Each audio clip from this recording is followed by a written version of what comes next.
আবারও free kick, আবারও গোল এবং আবারও ইতিহাসের পাতায় লিওনেল মেসি। জর্ডানের গোলরক্ষককে স্রেফ দর্শক বানিয়ে বাঁ পায়ের চিরচেনা জাদুকরী শটে বল জালে জড়ালেন ৩৯ বছর বয়সী এই মহাতারকা। আর এই গোলের সাথেই ফুটবল বিশ্বকাপে টানা ৭টি ম্যাচে গোল করার অবিস্মরণীয় এক নতুন বিশ্ব রেকর্ড গড়ে ফেললেন আর্জেন্টাইন অধিনায়ক। ডালাসের মাঠে ম্যাচের শুরু থেকেই ছিল আলবিসেলেস্তেদের দাপট। ১৯ মিনিটে জিওভানি লো সেলসোর দুর্দান্ত ফ্রি কিকে লিড পায় আর্জেন্টিনা।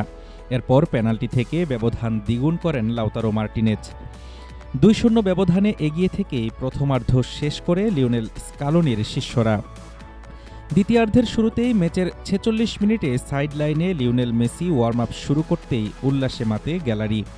কিন্তু এর মাঝেই ৫৫ মিনিটে ঘটে অঘটন। রক্ষণভাগের মনোযোগহীনতার সুযোগ নিয়ে ডান প্রান্ত থেকে হাদ্দাদের পাস বুকড করেন জর্ডানের বদলি ফরোয়ার্ড আলতামারি। এমিলিয়ানো মার্তিনেজকে পরাস্ত করে ব্যবধান ২-১ নামিয়ে আনে জর্ডান। চলতি বিশ্বকাপে এটি আর্জেন্টিনার প্রথম গোল হজম। গোল হজমের পরে আক্রমণাত্মক চাল চালান স্কালোনি। ৫৯ মিনিটে লাউতারো মার্তিনেজের পরিবর্তে মাঠে নামেন মেসি।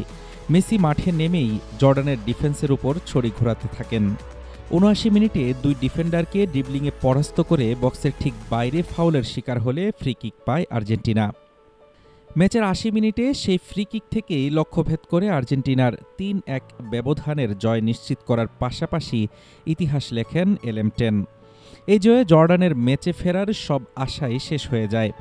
গোল উদযাপনের পরপরই তরুণদের সুযোগ দিতে হুলিয়ান আলভারেজকে তুলে লোপেজকে মাঠে নামান কোচ স্কালোনি। হাফিজুর রহমান তুষার, ঢাকা টুডে।